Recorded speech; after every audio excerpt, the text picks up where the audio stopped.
Ito yung assignment ko. Kayo, nagawa nyo na? Nabasa ko yung sa... Magandang umaga mga bata. Hello, Hello, teacher. Kamusta kayo? Okay lang po kami, teacher. Inaasahan pa naman ni teacher na nagawa niyo yung mga takdang aralin niyo. Ako, teacher, tapos na po namin.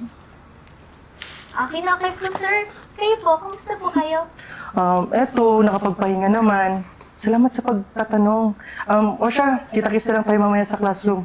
Bye! Bye, teacher!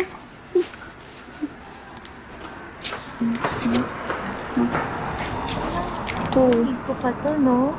Ha? Eh, kung meron ka na neto. Gagawin. Uy, ano favorite niyang subject? Ako, English.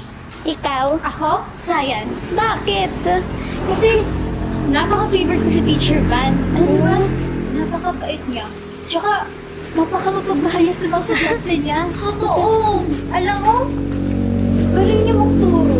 tapos favorite teacher ko siya. Yun yung topic namin kanina sa science. Oh, si Teacher Van! Bye, teacher! Ingat kayo! Ingat.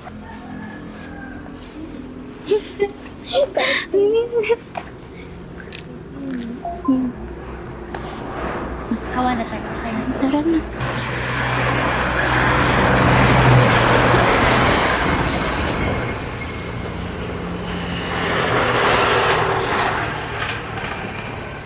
Makarami kaya ngayong araw.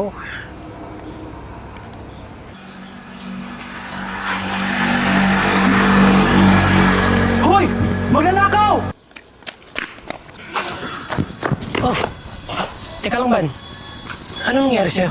Nakawan po ako ng cellphone at saka wallet. Importante po yun. Ano? Cellphone po, ninakawan po ako. Ako, Ban. Kailangan mo yung na-report sa polis. Malay natin, baka mabawi mo pa. Tsaka, huwag mo ng problema yun sa school. Ako nang bahala. Sige po, sir. Salamat po. Basta, kasi mo agad, ha? Sige po. Salamat Kasi po, ingat sir. ka.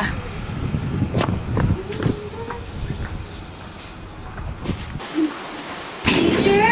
Teacher? Nandiyan po ba kayo sa loob? Teacher? Teacher? Oh, pasok. Pasok kayo. Kanina pa po namin kayo nahanap, teacher. Okay po.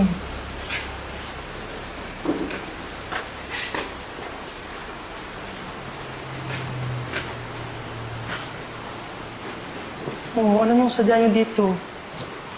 Padaan po kami sa principal's office. Nanakawan daw po kayo. Opo, sabi po ng principal, yung nangyari sa inyo talagang naka-apekto sa inyo. Kaya, nandito po kami. Teacher, gusto ko namin tulungan gaya ng pagtulong mo sa amin. Kaya nagkaisa po ang buong klase para mabilihan ka po ng grocery at bagong phone. Tanggapin niyo po ito, teacher. Sobrang bait niyo po. Kaya deserve niyo lahat ng tulong ng mga tao. Maraming salamat mga anak. Malaking tulong na ito.